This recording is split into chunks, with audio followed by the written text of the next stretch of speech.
Assalamualaikum warahmatullahi wabarakatuh. Ila hadratin Nabil Mustafa Muhammadin sallallahu alaihi wasallam wa ala alihi wa ashabihi summal fatiha ila arwahi jami'il awliya wasyhada wassalihin, khususan ila ruh Syekh Abdul Qadir Al-Jilani wa Syekh Abu Hamid Muhammad bin Muhammad Al-Ghazali wa Syekh Muhammad Saman Al-Madani wa Syekh Muhammad Arsad bin Abdullah Al-Banjari wa Syekh Muhammad Kashful Anwar Al-Banjari wa Syekh Ahmad Mughni bin Ismail wa Syekh Muhammad Zaini bin Abdul Ghani. Summal Fatiha ila hadrati Syekhina wa murabbina Asy-Syekh Muhammad Bahid bin Ahmad Mughni bin Ismail. Summal Fatiha arwahi abaina wa ummahatina, khususan ila ruhi abina Zaimi bin Haji Hamad An-Nallahu Al-Karim yu'li darajatin fil jannah wa anfa'na wa dzurriyyatana wa ahbabana bi barakatihim wa ulumihim wa asrarihim wa hdina ila siratal mustaqim bisin nabi. Al-Fatihah. A'udzu billahi minasyaitonir rajim. Bismillahirrahmanirrahim.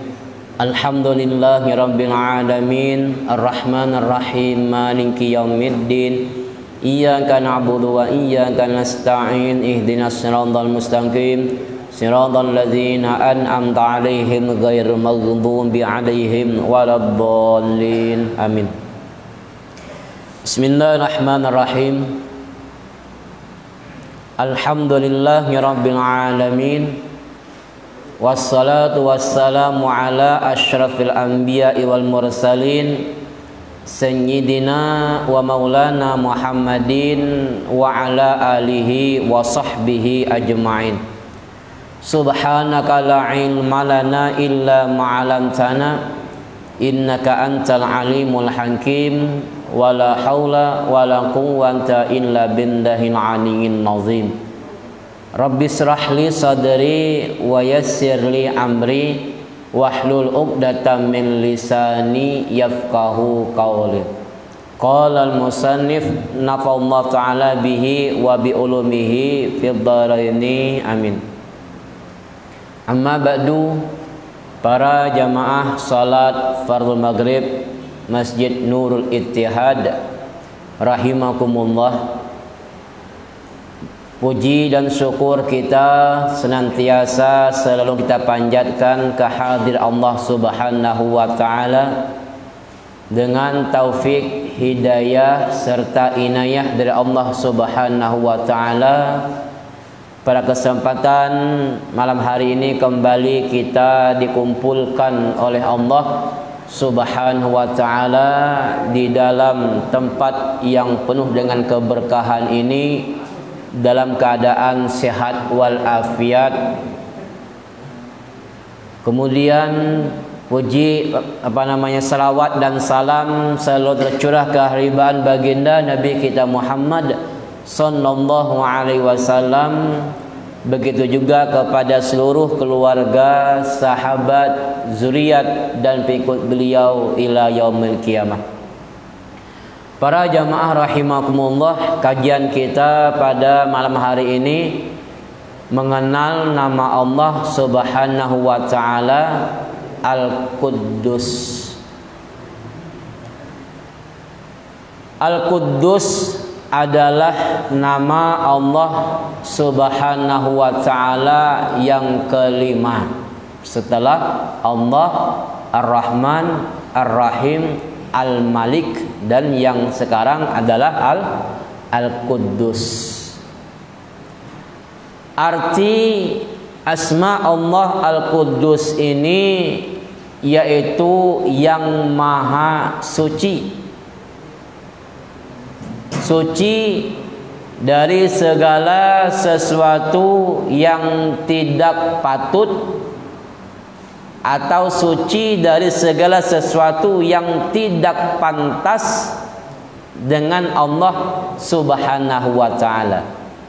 Ini segala sesuatu yang tidak patut, yang tidak pantas untuk disandarkan kepada Allah, itu namanya Al-Quddus. Bagi hamba atau kita yang beriman dengan nama Allah Al-Quddus ini, maka wajib untuk percaya, wajib untuk mengimani dan mengiktikadkan, meyakinkan di dalam hati kita bahwa sebahagian atau setengah daripada Asmaul Husna atau nama-nama yang baik bagi Allah Ta'ala itu adalah Al-Quddus. Dalam Al-Quran cuma ada 2 surah Allah menyebut nama Al-Quddus ini. Pertama dalam surah Al-Jumu'ah, yang kedua dalam surah Al-Hasr, ayat yang terakhir itu. 2 nama ini disebut oleh Allah dalam Al-Quran, Al-Quddus. Artinya lebih sedikit dibanding dengan Allah, dibanding dengan penyebutan Ar-Rahman, Ar-Rahim dan Al-Malik. Maksud Maha Suci Allah dari makna Al-Quddus tadi, artinya Allah itu tidak patut disandarkan kepada sesuatu yang tidak baik. Nah, baik pada zatnya Allah, baik pada sifat-sifatnya Allah, kemudian pada af'al atau perbuatan-perbuatan Allah, kemudian pada asma, nama-nama Allah, dan hukum-hukum. Nah, itu Maha Suci Allah Subhanahu wa Ta'ala dari sesuatu yang tidak patut atau tidak pantas.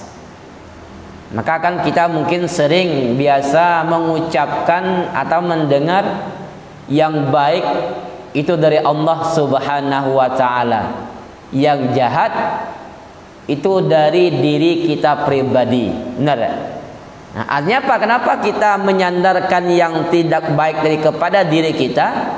Karena itu tidak baik disandarkan kepada Allah Subhanahu wa Ta'ala.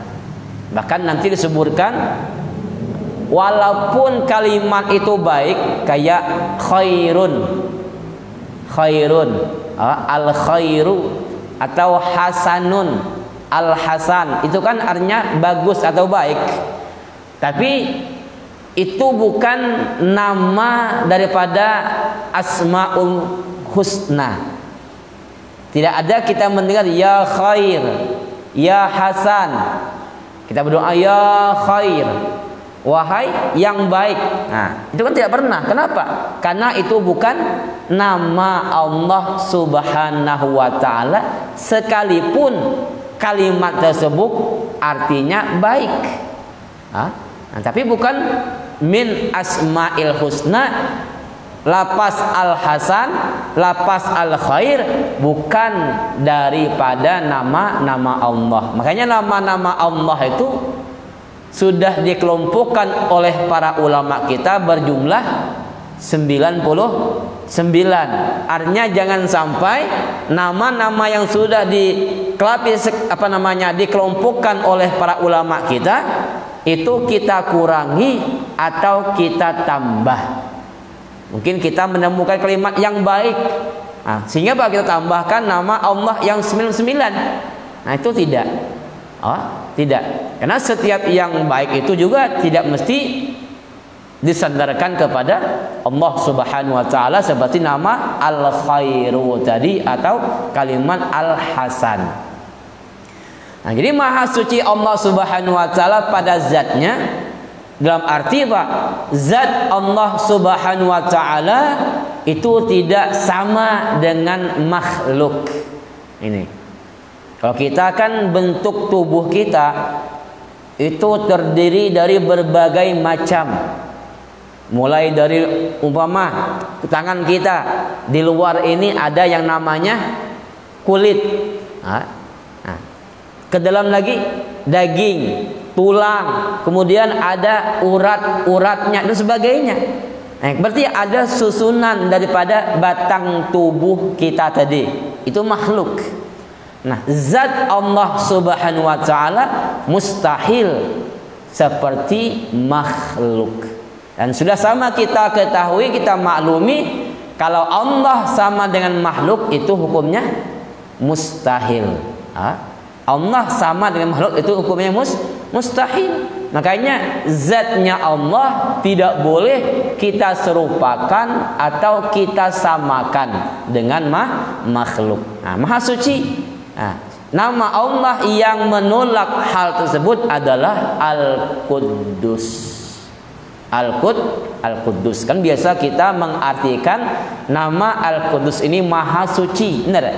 Maha Suci. Artinya Maha Suci dari makhluk, baik itu zatnya, tadi kan asma'nya, af'alnya, sifatnya, hukum-hukumnya. Itu kayak hukum Allah Subhanahu wa taala. Itu ketika Allah menetapkan sebuah hukum, itu Allah tidak mengambil manfaat dari hukum atau undang-undang yang Allah tetapkan kepada hamba-hambanya. Itu Allah tidak mengambil manfaat. Nah, beda dengan makhluk. Kayak kita umpama ketika kita membuat satu peraturan, jelas peraturan tersebut jangan sampai merugikan diri kita. Benar ya? Undang-undang atau peraturan yang kita buat itu yang sampai merugikan kelompok kita. Ini sehingga digodok sekian rupa, walaupun bagi orang lain rugi. Yang penting bagi diri kita, bagi kelompok kita, bagi orang-orang kita tidak terkena daripada peraturan-peraturan atau undang-undang yang kita bikin tersebut. Nah, beda dengan Allah Subhanahu wa taala. Allah menyuruh kita berbuat taat. Allah menyuruh kita berbuat taat, umpama salat. Allah tidak mengambil keuntungan dari salat kita. Ibadah ketaatan yang kita lakukan itu manfaatnya akan kembali kepada diri kita sendiri. Bahkan seandainya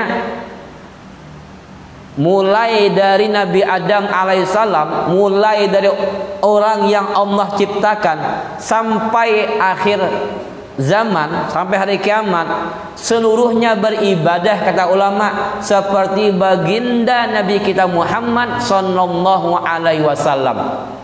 Ibadah tadi mulai dari yang pertama dahulu sampai akhir zaman, ibadahnya sama dengan ibadah baginda Nabi kita. Nah, Allah tidak akan mengambil manfaat dari ibadah tersebut. Bahkan Allah tidak akan bertambah kemuliaannya, tetap seperti itu juga. Atau mulai dari pertama kali Allah ciptakan sampai akhir zaman, seluruh makhluknya durhaka, maksiat, seperti contoh umpama Fir'aun. Allah dimaksiatkan, Allah tidak ditaati. Seperti Fir'aun, mulai umpama Nabi Adam sampai akhir zaman, nah itu tidak akan merugikan Allah Subhanahu wa taala. Nah, ini Allah Subhanahu wa taala. Dia tidak akan mengambil manfaat daripada ibadah ketaatan yang hamba lakukan. Nah, Allah tidak hina dengan sebab kita durhaka kepada Allah Subhanahu wa taala. Allah tidak akan hina kalau kita tidak menyembah Allah Subhanahu wa taala. Nah, para jamaah rahimakumullah. Ini maha suci Allah Subhanahu wa taala pada zatnya, asma'nya, sifat-sifatnya, af'alnya, dan hukum-hukumnya. Nah, ketika kita seorang hamba sudah meyakini dan mengimani dengan nama Allah Al-Quddus tadi, maka wajib bagi kita untuk mensucikan Allah. Wajib bagi hamba untuk membersihkan Allah Subhanahu wa taala dari perkara-perkara yang tidak patut terhadap Allah Subhanahu wa taala. Yang pertama, mereka menjelaskan hal-hal yang mesti kita sucikan ketika kita beriman dengan nama Allah Al-Quddus tadi, bahwa maha suci zat Allah daripada imkan, daripada yang mungkin. Mungkin ini sesuatu yang asalnya tidak ada kemudian ada. Kayak kita ini sesuatu yang imkan, sesuatu yang mungkin. Artinya hak Allah untuk mengadakan kita atau tidak mengadakan kita, itu tidak wajib bagi Allah. Mengadakan kita lahir ke dunia ini atau meniadakan kita, itu harus bagi Allah Subhanahu wa ta'ala. Tidak wajib. Tidak wajib. Contohnya di sini beliau mencontohkan mungkin adalah makhluk, artinya ciptaan Allah Subhanahu wa taala. Itu mungkin atau boleh ada, dan mungkin juga tidak ada. Sedangkan zatnya Allah Subhanahu wa taala, cuma ingat zatnya Allah tidak seperti kita. Nah, jangan kita bayangkan oh Allah tuh zatnya seperti kita, ada mata, ada hidungnya, ada mulutnya, ada telinganya, ada tangannya. Itu jangan dibayangkan. Jangan dibayangkan. Karena mustahil bagi Allah seperti itu. Nah, jadi zat Allah Subhanahu wa ta'ala wajib ada. Wajib ada. Bahkan adanya Allah sebelum Allah mengadakan yang lain.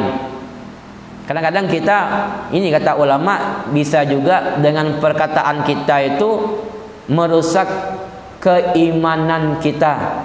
Mungkin kita sering mengucapkan atau mendengar, mintalah kepada yang di atas. Benar ya? Mintalah kepada yang di atas.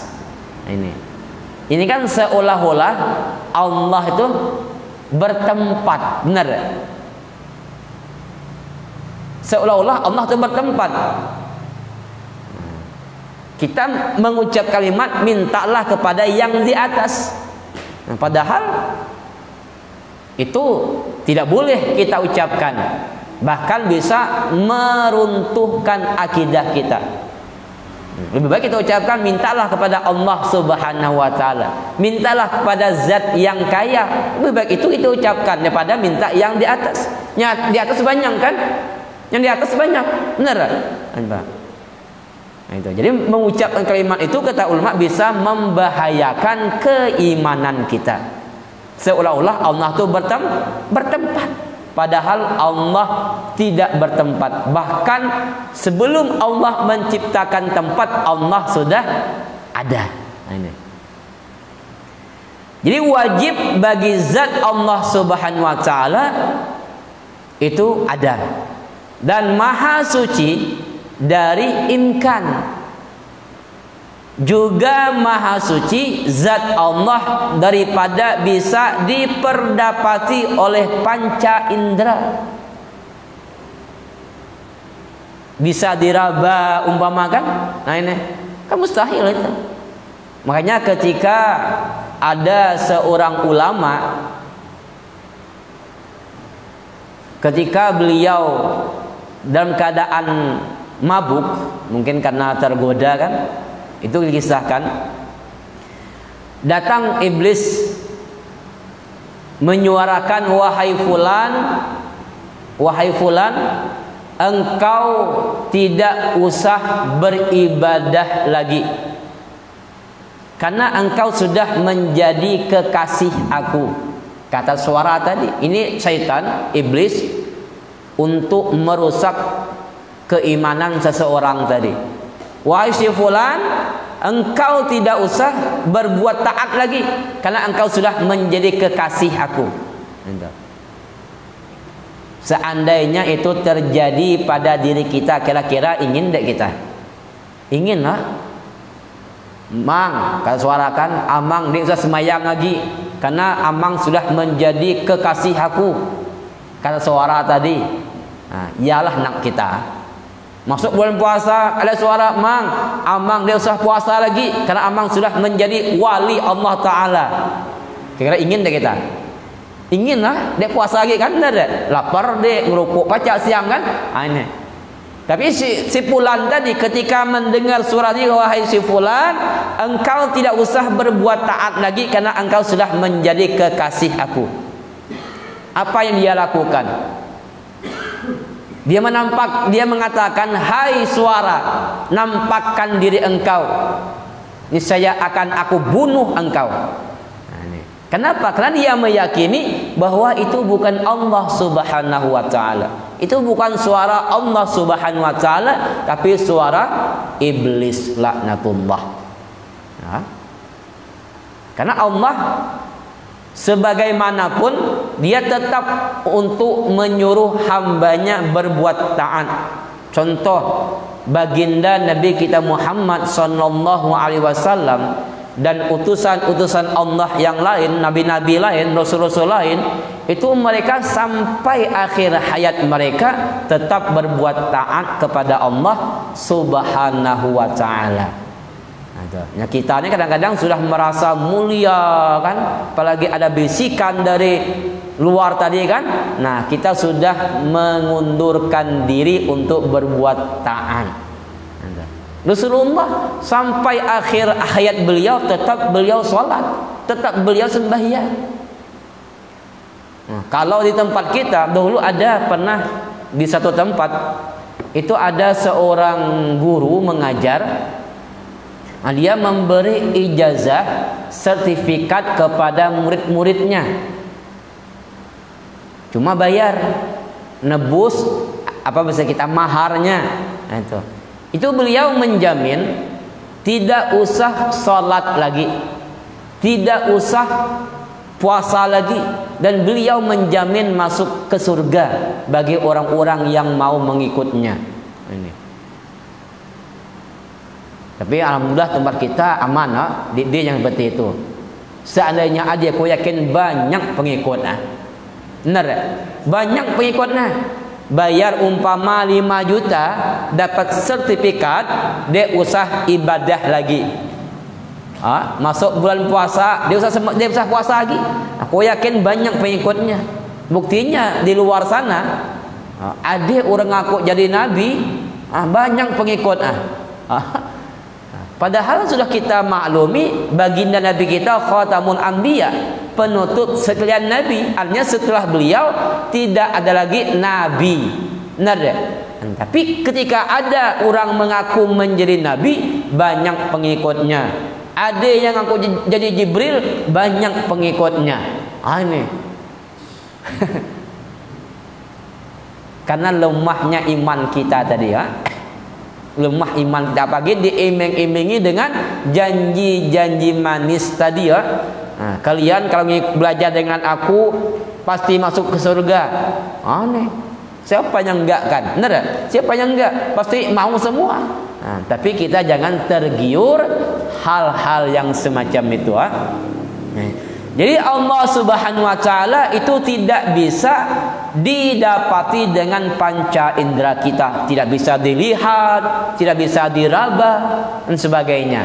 Itu mustahil bagi Allah.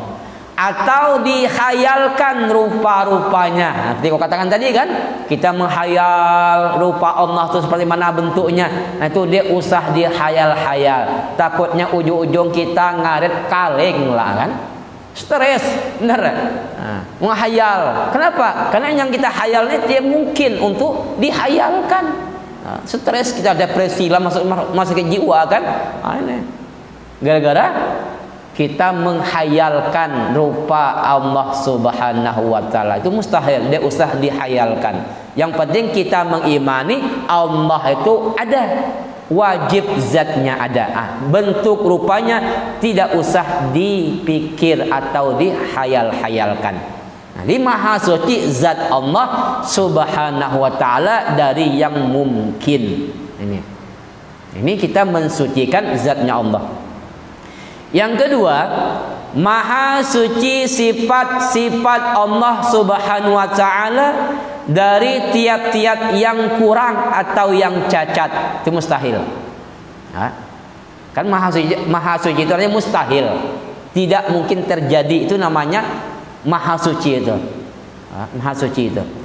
Jadi mustahil atau maha suci, sifat-sifat Allah itu kurang atau cacat. Termasuk juga di sini maha suci Allah Subhanahu wa taala dari sifat-sifat yang mustahil atas Allah.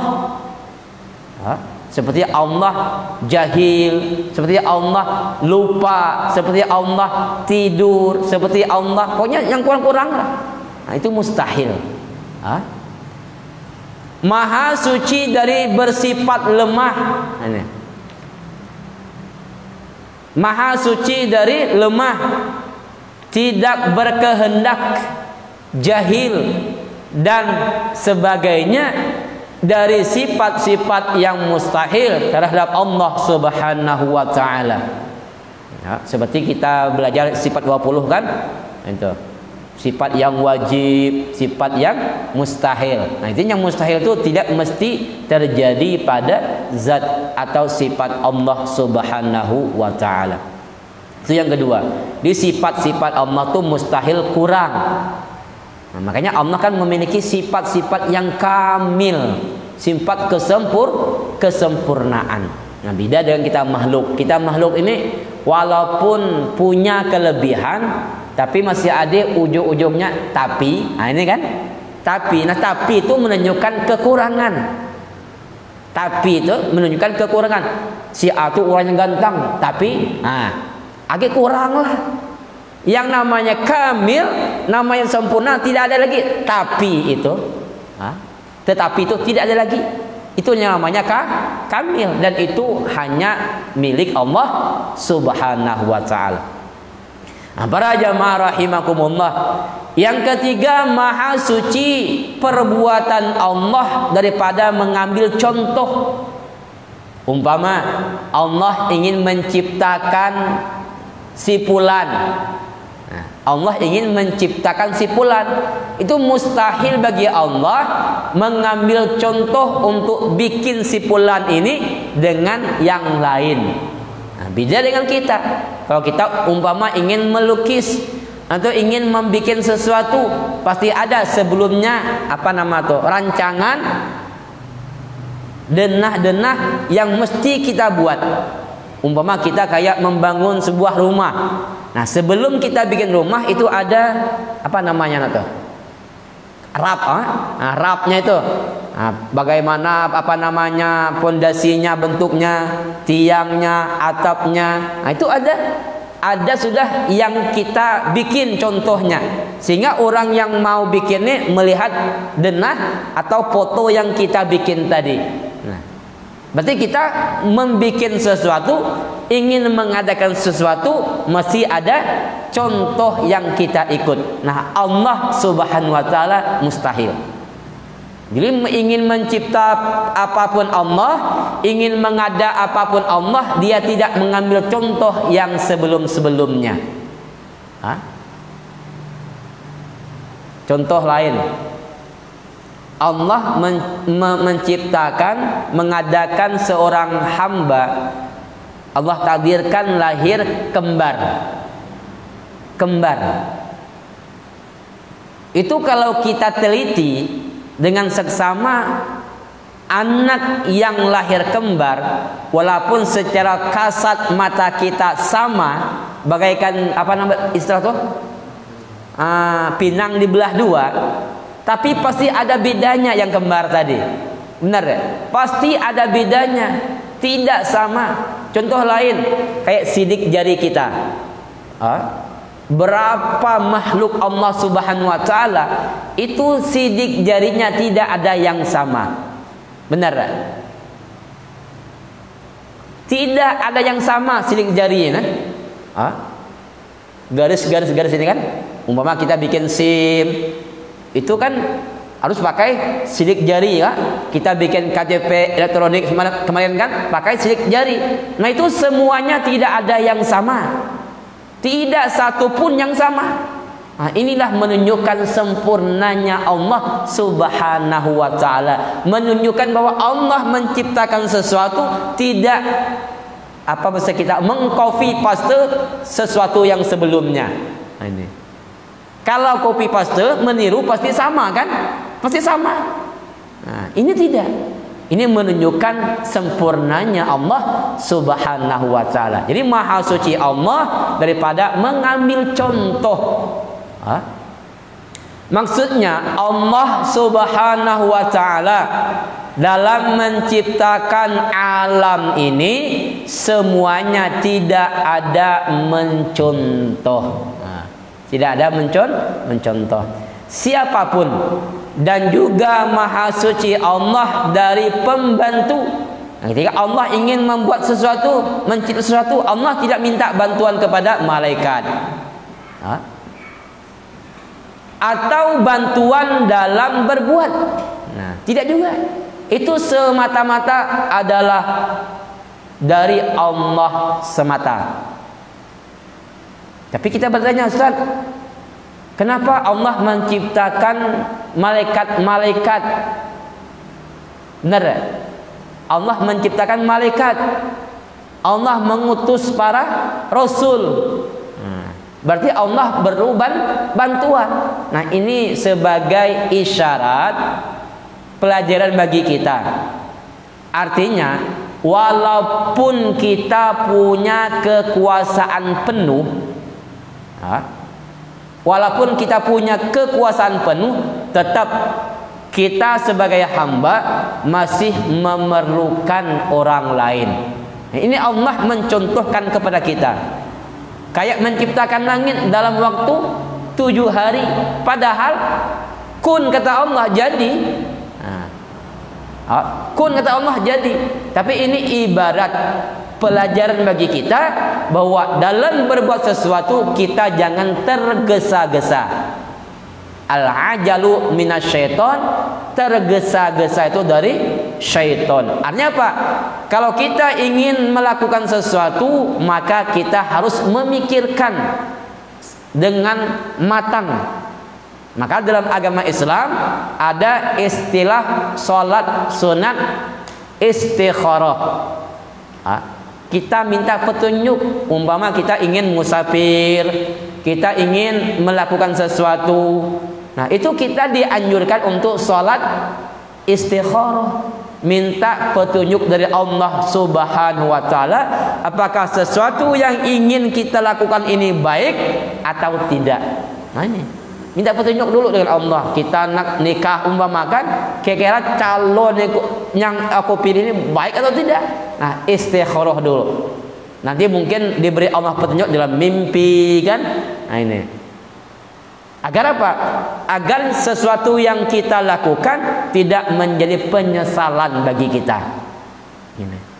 Jadi Allah mustahil minta bantuan kepada makhluknya. Nah, tapi dengan adanya seperti tadi contohnya, itu Allah mengajarkan kepada kita sebagai hamba. Kata Nabi kita, ketika kalian ingin melakukan sesuatu, maka musyawarahlah, bertukar pendapat. Kenapa? Mungkin dari si A punya ide seperti ini, dari si B punya ide seperti ini, dari si C punya ide seperti ini. Sehingga apa? Ide-ide tadi kita pilih mana yang terbaik dari yang baik. Nah, itu. Baik semua idenya, tapi ada yang terbaik. Istilah orang sekarang apa? Is the best. Nah, kan? Yang terbaik kan? Baik semua. Nah, tapi itulah musyawarah. Artinya apa? Ketika sudah selesai pekerjaan yang kita lakukan, pasti ada kekurangannya. Nah, kalau itu kita lakukan dari hasil musyawarah, maka kita tidak akan disalahkan oleh orang lain. Kenapa? Karena itu hasil musyawarah kita bersama-sama.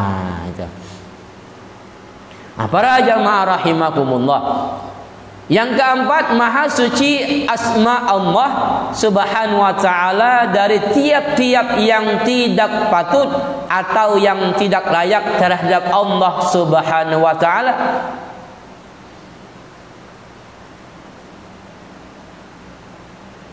Dan yang tidak ada dasar Al-Quran dan Al-Hadis.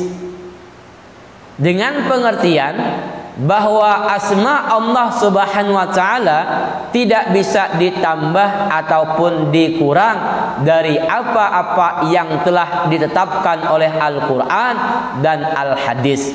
Contohnya seperti yang tadi, kayak kalimat al-khairu atau al-hasanu. Itu artinya baik.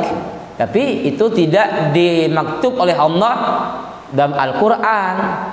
Tidak disebut oleh Nabi kita dalam hadis bahwa itu termasuk daripada Asmaul Husna. Jadi yang sudah ditetapkan oleh para ulama 99 tersebut itulah nama-nama Allah Subhanahu wa taala. Maka tidak boleh kita memanggil atau berdoa kepada Allah Subhanahu wa taala dengan menyebut kalimat-kalimat yang tidak termaktub dalam Al-Qur'an atau Al-Hadis. Yang disebutkan ya Allah, ya Aziz, ya Wahhab, ya Quddus, ya Rahman, ya Rahim, itu yang ada dalam Al-Qur'an. Nah, kayak ya Khair, ya Hasan, itu tidak ada. Maka jangan kita berdoa atau memanggil dengan nama-nama yang tidak ada dalam Al-Quran atau Al-Hadis tadi. Yang kelima, Maha suci Allah dalam hukumnya. Itu manfaat-manfaat yang kembali kepada Allah, dan ini pun mustahil terhadap Allah Subhanahu wa taala. Apa yang Allah hukumkan kepada manusia, semua manfaatnya itu akan kembali kepada manusia. Allah nyuruh kita bersolat, itu manfaatnya untuk kita sendiri, bukan untuk Allah.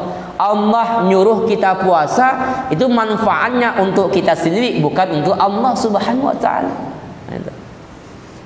Lain halnya dengan manusia. Apabila ia menghukumkan sesuatu, pastilah manfaat itu akan kembali kepada dirinya. Kayak kita yang bikin undang-undang tadi kan, nah, itu pasti kita lebih mementingkan manfaatnya untuk diri kita atau untuk orang-orang dekat dengan kita. Dan juga Maha suci Allah Subhanahu wa taala pada apa saja yang ia hukumkan dari berbuat zalim. Allah mengharamkan dirinya, zatnya berbuat zalim. Makanya kita juga sebagai hamba mengharamkan juga untuk berbuat zalim dengan sesama makhluk. Kalau kita berbuat zalim dengan makhluk, berarti kita sudah menentang Allah Subhanahu wa taala, dan itu akan dibalas oleh Allah Subhanahu wa taala. Nah, para jamaah rahimakumullah, jadi Al-Quddus itu Maha suci Allah Subhanahu wa taala. Mungkin kita sering mendengar nama Taqdis. Benar ya? Mari sama-sama kita membaca kalimat Taqdis. Nah, itu maksudnya kalimat, ya ini Al-Quddus. Kan kita dalam Islam ini banyak istilah-istilah yang diringkas, disingkat, kayak basmalah. Benar ya? Itu kan ketika mari sama-sama kita awali acara kita ini dengan membaca basmalah. Itu maksudnya Bismillahirrahmanirrahim. Hauqalah. Kan sering kita, mari kita sama-sama membaca hauqalah. Itu kalimatnya artinya apa? La haula wala quwata illa billah. Itu hauqalah. Tahlil artinya la ilaha illallah. Tahmid alhamdulillah. Takbir Allahu akbar. Nah, kalau takdis subhanallah al-quddus. Nah, subhanallah Al-Quddus. Nah, itu istilah-istilah yang sering kita perpendek atau persingkat. Nah, itu. Dikisahkan oleh Sayyid Al-Murtado Az-Zabidi bahwa di zaman Bani Israel mereka menganggap Allah Subhanahu wa taala berbuat zalim. Jadi orang-orang Bani Israel itu menganggap Allah tuh zalim. Nah, Bani Israel berkata, ini anggapan mereka, Allah Subhanahu wa taala yang menciptakan manusia. Allah yang mengadakan manusia. Dan itu benar. Hanya Allah yang menciptakannya. Gerak-gerik manusia, Allah juga yang Maha Kuasa. Kita bisa melihat, itu diperlihatkan oleh Allah Subhanahu wa taala. Kita bisa berbicara, itu Allah Subhanahu wa taala yang menggerakkan, mengizinkan. Kita bisa berjalan, melangkah, itu semua digerakkan oleh Allah taala dengan la haula wala quwata atau hauqalah tadi. Jadi kata Bani Israel, Allah yang menciptakan manusia, Allah yang menggerak-gerikkan manusia, Allah pula yang memasukkan manusia ke dalam neraka. Nah, ini berarti kata beliau, Allah itu zalim. Kata orang Bani Israel, kok Allah menciptakan si fulan, Allah menciptakan gerak-gerik si fulan, nanti di akhirat Allah memasukkan si fulan, berarti Allah zalim. Kenapa dia memasukkan si fulan ke dalam neraka? Itu anggapan orang Bani Israel. Berarti kata mereka, Allah itu zalim. Dia memasukkan orang yang dia ciptakan. Maka dengan keadaan Bani Israel yang demikian, Allah Subhanahu wa taala mewahyukan kepada Nabi pada masa tersebut. Apa kata Allah? Wahai Nabi, wahai utusanku, katakan kepada umat engkau Bani Israel supaya mereka menanam gandum, atau istilah kita menanam padi. Lalu kaum Bani Israel tersebut karena mendapat titah dari Allah melewati Rasulnya untuk menanam gandum atau padi, mereka menanam gandum dan padi tersebut. Nah, setelah beberapa waktu, akhirnya dapat memanenkan hasil tanaman mereka. Nanam gandum sekian waktu panen. Nanam padi sekian waktu bulan panen padi ya. Dan setelah mereka memanen, mengambil hasil dari gandum atau padi tadi, lalu mereka bersihkan gandum tersebut, padi tersebut dibersihkan. Apa bisa kita yang ya, tangkai itu ditinggal kan, benar ya? Yang kita ambil cuma padinya, baik itu dengan dipukul caranya kan, atau di mesin, atau mesti kita apa di raut, padi kan, kan itu tertinggal kan, tangkai itu tinggal, yang kita ambil padinya. Kemudian gandum atau padi yang sudah bersih tadi mereka masukkan ke dalam wadah, ke dalam karung, lalu dibawa pulang. Lah bersih sebabnya. Lah bersih, lah diirik, lah di macam-macam lah jadi lah terpisah dari tangkai tadi. Nah, jadi mereka masukkan ke dalam karung, kemudian mereka bawa pulang hasil panen tadi. Adapun sisa-sisa gandum, ya mungkin yang kalau kayak padi itu yang kelempet ya, yang kosong. Apa istilah kita? Yang ampak, yang ampaknya itu. Paham yang dia besi kan, mungkin karena waktu masih muda diisap oleh hama kan, sehingga kosong, ampak, tidak berisi. Itu ditinggalkan, sama dengan gandum tadi yang tidak baik ditinggal dan mereka bakar, termasuk jeramih tadi kan, batang-batang tadi mereka bakar. Kemudian Allah Subhanahu wa taala dengan perantaraan nabinya berkata kepada Bani Israel. Apa kata nabi tersebut? Karena apakah kalian menanam gandum? Karena apakah kalian menanam gandum atau padi tadi. Kemudian gandum yang telah dibersihkan kalian bawa pulang. Yang telah bersih bagus bawa pulang. Tetapi kenapa sisa-sisanya dibakar? Yang ampak kenapa dibakar? Tangkai kenapa dibakar? Batang daun kenapa dibakar? Sedangkan buahnya bawa pulang. Dijawab oleh Bani Israel, sisa-sisa gandum itu tidak patut untuk dibawa pulang. Apalagi yang ampak tadi kan, kayak padi itu. Untuk apa? Bawa pulang, tidak dijadikan beras juga. Benar ya? Di mesin ditutup, dia beras kan? Kosong sebabnya. Jadi kami tinggalkan, kami bakar.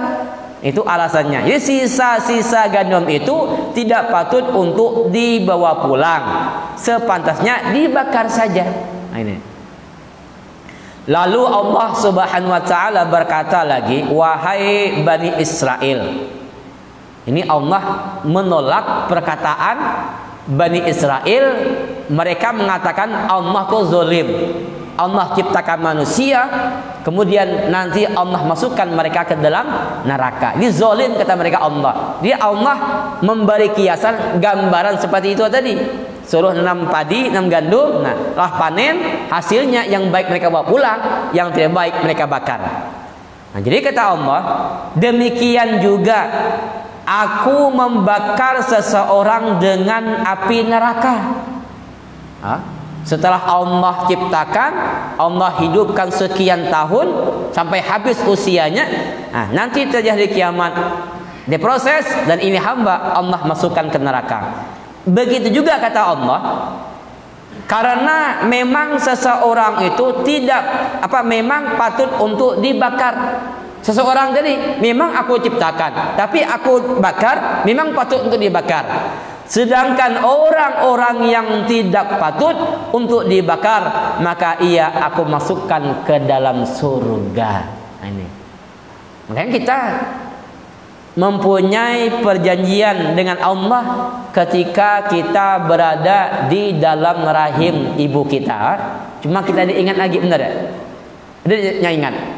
Dia kan lupa kali lah janji kita, MOU kita kepada Allah ketika kita dalam rahim ibu kita. Kata Allah, apakah aku ini Tuhan kalian? Seluruh makhluk itu mengatakan, iya, engkau Tuhan kami.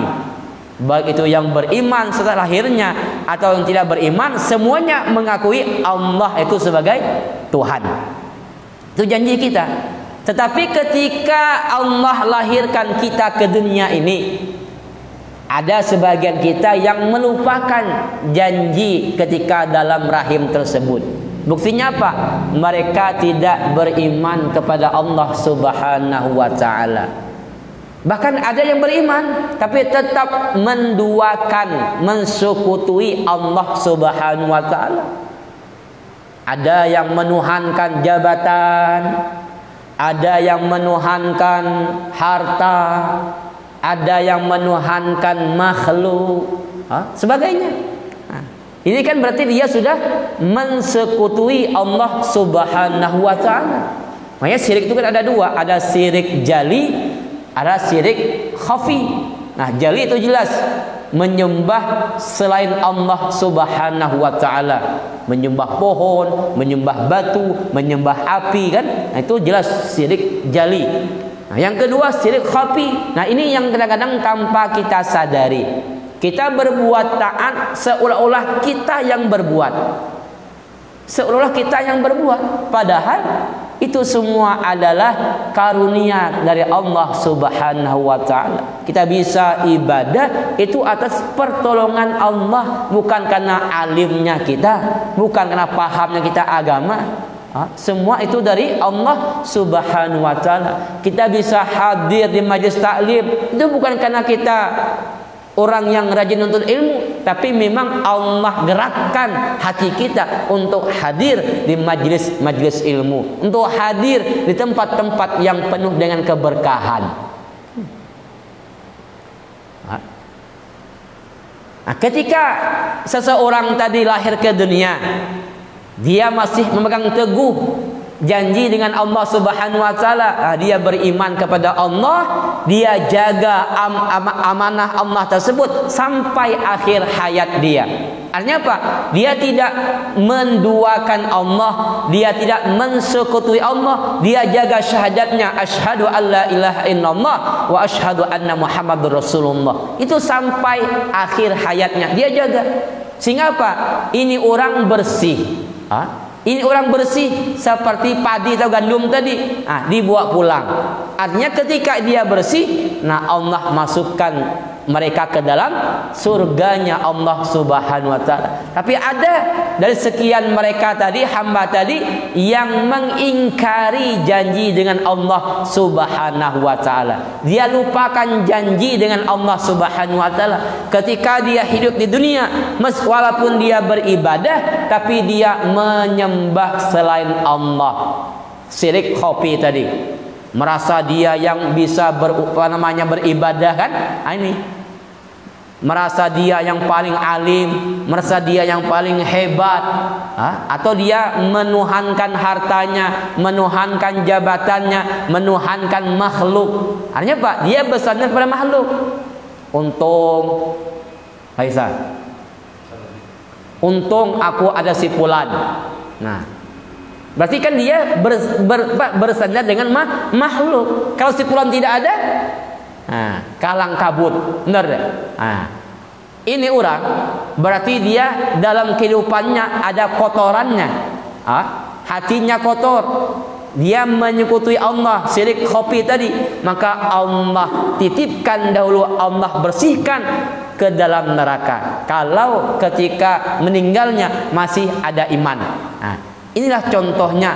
Itu berarti bukan zalimnya Allah Subhanahu wa ta'ala. Makanya Allah masukkan seseorang ke dalam surga karena karunia Allah.